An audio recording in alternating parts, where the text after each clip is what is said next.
साईनाथ महाराज की जय। साईनाथ महाराज की आज्ञा से मैं श्री साईं सच्चरित्र का अध्याय 50 आरंभ करती हूँ। मूल सच्चरित्र के अध्याय 39 और 40 को हमने एक साथ सम्मिलित कर लिखा है, क्योंकि इन दोनों अध्यायों का विषय प्राय एक सा ही है। अब मूल सच्चरित्र का अध्याय 51 यहाँ 50वें अध्याय के रूप में लिखा जा रहा है।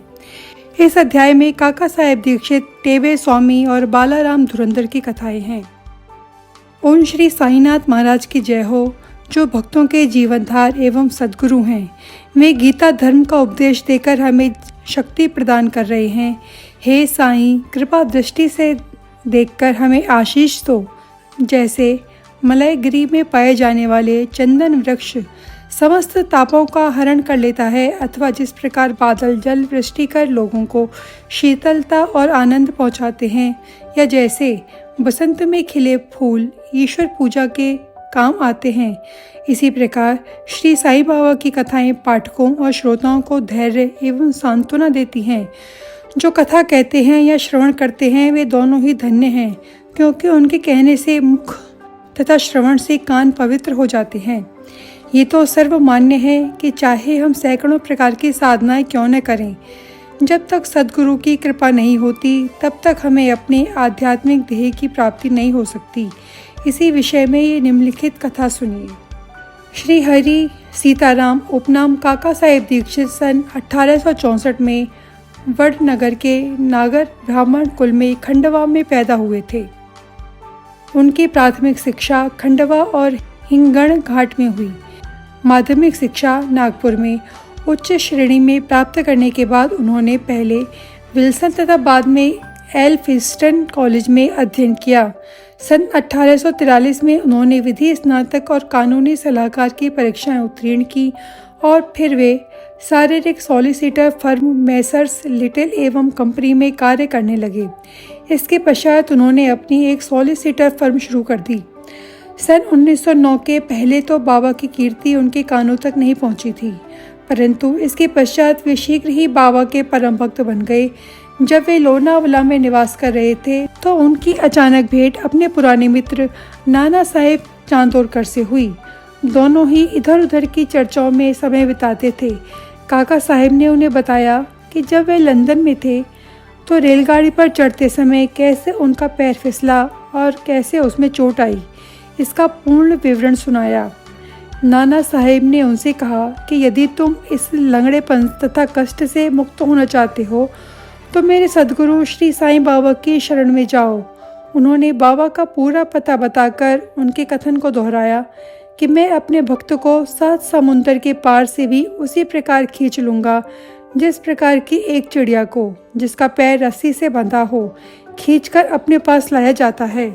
उन्होंने यह भी स्पष्ट कर दिया, यदि तुम बाबा के निजी जन न हो तो तुम्हें उनके प्रति आकर्षण भी न होगा और न ही उनके दर्शन प्राप्त होंगे। काका साहेब को ये बात सुनकर बड़ी प्रसन्नता हुई और उन्होंने कहा वे शिरडी जाकर बाबा से प्रार्थना करेंगे कि शारीरिक लंगड़ेपन के बदले उनके चंचल मन को अपंग बनाकर परमानंद की प्राप्ति करा दें। कुछ दिनों के पश्चात ही बम्बई विधानसभा के चुनाव में मत प्राप्त करने के संबंध में काका साहेब दीक्षित अहमदनगर गए और सरदार काका साहेब मिरीकर के यहाँ ठहरे। श्री बाला साहेब मिरीकर, जो कोपर गांव के मामलतदार तथा काका साहेब मिरीकर के सुपुत्र थे, वे भी इसी समय अश्व प्रदर्शनी देखने के हेतु अहमदनगर पधारे। चुनाव का कार्य समाप्त होने के पश्चात काका साहेब दीक्षित शिरडी जाना चाहते थे।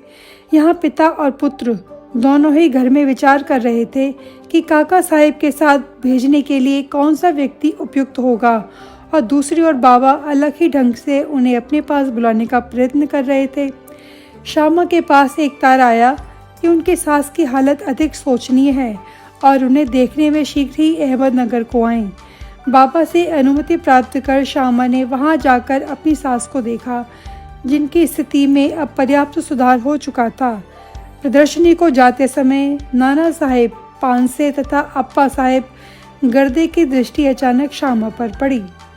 उन्होंने श्यामा से मिरीकर के घर जाकर काका साहेब दीक्षित से भेंट करने और उन्हें अपने साथ शिरडी ले जाने को कहा।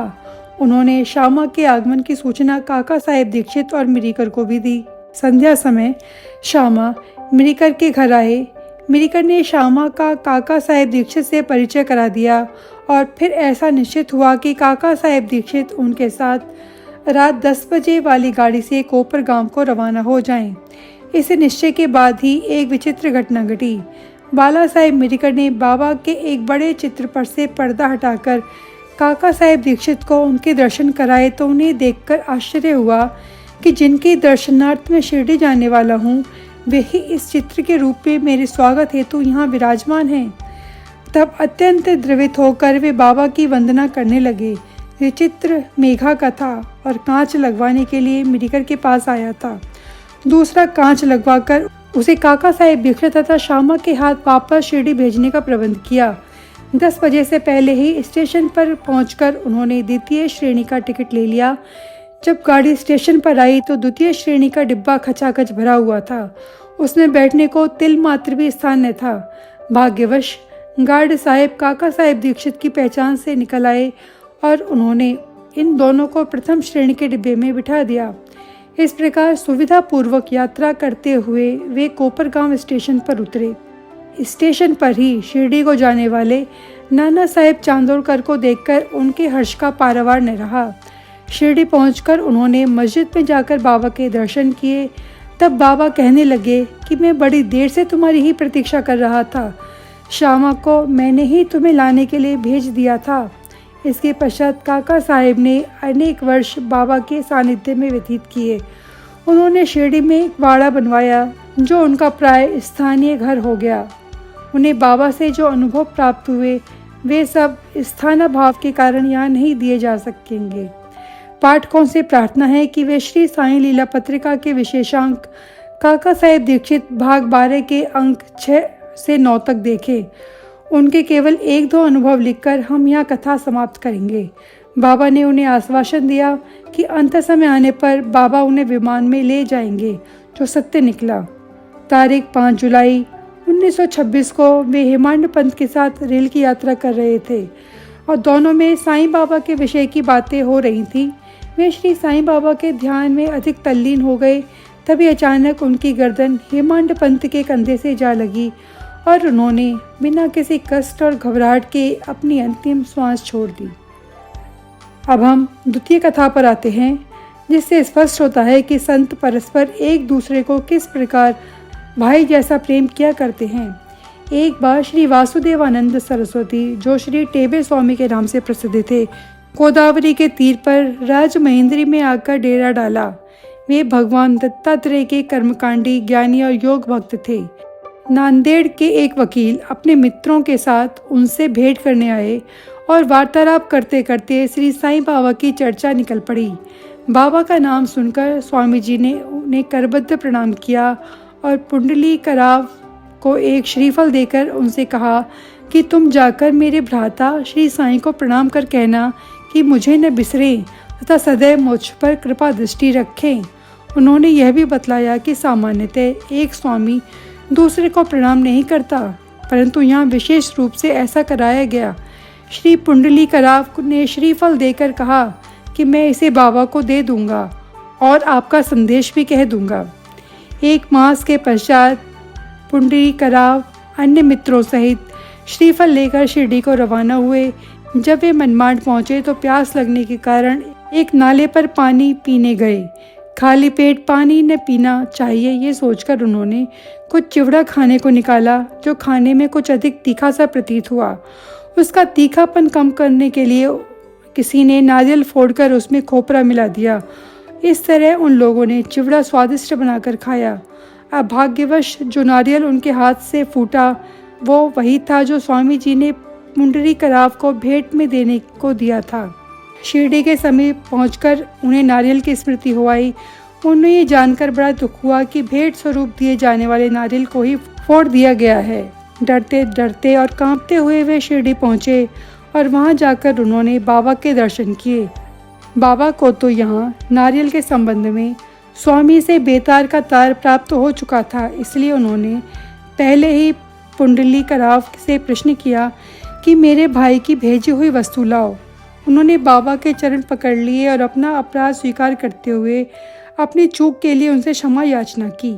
वे उसके बदले में दूसरा नारियल देने को तैयार थे, परंतु बाबा ने ये कहते हुए उसे अस्वीकार कर दिया कि उस नारियल का मूल्य इस नारियल से कई गुना अधिक था और उसकी पूर्ति साधारण नारियल से नहीं हो सकती। फिर वे बोले कि अब तुम कुछ चिंता न करो, मेरी ही इच्छा से वे नारियल तुम्हें दिया गया था और मार्ग में फोड़ा गया। तुम स्वयं में कर्तापन की भावना क्यों लाते हो?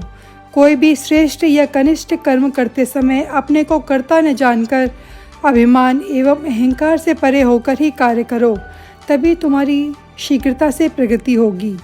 कितना सुंदर था उनका ये आध्यात्मिक उपदेश।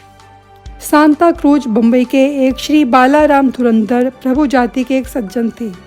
वे बम्बई के उच्च न्यायालय में एडवोकेट थे तथा किसी समय शासकीय विधि विद्यालय बम्बई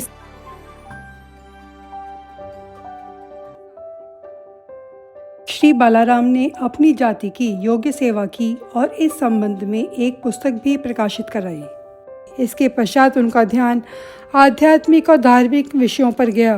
उन्होंने ध्यानपूर्वक गीता, उसकी टीका, ज्ञानेश्वरी तथा अन्य दार्शनिक ग्रंथों का अध्ययन किया। वे पंढरपुर के भगवान विठोबा के परम भक्त थे। सन 1912 में उन्हें श्री साईं बाबा के दर्शनों का लाभ हुआ। 6 मास पूर्व उनके भाई बाबुल जी और वामन राव ने शिरडी आकर बाबा के दर्शन किए और उन्होंने घर लौटकर अपने मधुर अनुभव भी श्री बालाराम व परिवार के अन्य लोगों को सुनाए। तब सब लोगों ने शिरडी जाकर बाबा के दर्शन करने का निश्चय किया। यहाँ शिरडी में उनके पहुँचने से पूर्व ही बाबा ने स्पष्ट शब्दों में कह दिया कि आज मेरे बहुत से दरबारी गण आ रहे हैं। अन्य लोगों द्वारा बाबा के उपरोक्त वचन सुनकर धुरंधर परिवार को महान आश्चर्य हुआ। उन्होंने अपनी यात्रा के संबंध में किसी को भी इसकी पहले से सूचना न दी थी। सभी ने आकर उन्हें प्रणाम किया और बैठकर वार्तालाप करने लगे। बाबा ने अन्य लोगों को बतलाया कि ये मेरे दरबारी गण हैं, जिनके संबंध में मैंने तुमसे पहले कहा था। फिर धुरंधर भ्राताओं से बोले कि मेरा और तुम्हारा परिचय 60 जन्म पुराना है। सभी नम्र और सभ्य थे, इसलिए वे सब हाथ जोड़े हुए बैठे बैठे बाबा की ओर निहारते रहे। उनमें सब प्रकार के सात्विक भाव जैसे अश्रुपात, रोमांच, कंठावरोध आदि जागृत होने लगे और सबको बड़ी प्रसन्नता हुई। इसके पश्चात वे सब अपने निवास स्थान को गए और भोजन तथा थोड़ा विश्राम लेकर पुनः मस्जिद में आकर बाबा के पांव दबाने लगे। इसी समय बाबा चिलम पी रहे थे। उन्होंने बालाराम को भी चिलम देकर एक फूंक लगाने का आग्रह किया। यद्यपि अभी तक उन्होंने कोई धूम्रपान नहीं किया था, फिर भी चिलम हाथ में लेकर बड़ी कठिनता से उन्होंने एक फूंक लगाई और आदरपूर्वक बाबा को लौटा दी। बालाराम के लिए ये अनमोल घड़ी थी। वे 6 वर्षों से श्वास रोग से पीड़ित थे, पर चिलम पीते ही वे रोग मुक्त हो गए। उन्हें फिर कभी ये कष्ट न हुआ। 6 वर्षों के पश्चात उन्हें एक दिन पुनः श्वास रोग का दौरा आया और यह वही महान पुण्यशाली दिन था जब बाबा ने महासमाधि ली। वे गुरुवार के दिन शिरडी आए थे। भाग्यवश उसी रात्रि को उन्हें चावड़ी उत्सव देखने का अवसर मिला। आरती के समय बालाराम को चावड़ी में बाबा का मुखमंडल भगवान पांडुरंग सरीखा दिखाई पड़ा। दूसरे दिन काकड़ आरती के समय उन्हें बाबा के मुखमंडल की प्रभा पुनः अपने इष्ट भगवान पांडुरंग के समान ही दिखाई पड़ी। बालाराम धुरंधर ने मराठी में महाराष्ट्र के महान संत तुकाराम का जीवन चरित्र लिखा है, परंतु खेद है कि पुस्तक प्रकाशित होने तक वे जीवित न रह सके। उनके बंधुओं ने इस पुस्तक को सन 1928 में प्रकाशित कराया। इस पुस्तक के प्रारंभ में पृष्ठ 6 पर उनकी जीवनी से संबंधित एक परिच्छेद में उनकी शिरडी यात्रा का पूर्ण वर्णन है। अध्याय समाप्त। साईनाथ महाराज की जय।